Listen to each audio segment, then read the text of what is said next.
Welcome back to RamZland. With the advent of Halloween, you've probably got the devil's candy corn all over your house. It's in the back seat of your car. It's under the cushions of your couch. So today I'm going to show you how to send the devil's candy corn right back to the lake of fire, where it belongs. Check it out. Now all you need to oxidize your candy corn is a little bit of potassium chlorate, a blowtorch, and a test tube.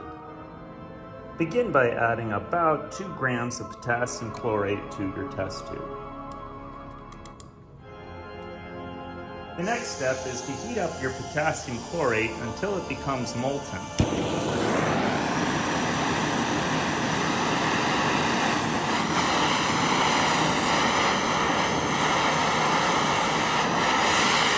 Now you're ready to send that evil candy corn right back to the lake of fire where it belongs. Oh, there it goes! Right back to the lake of fire! Oxidized candy corn. So what's going on in this amazing rapid oxidation reaction is you start out with that glucose molecule that was in your candy corn.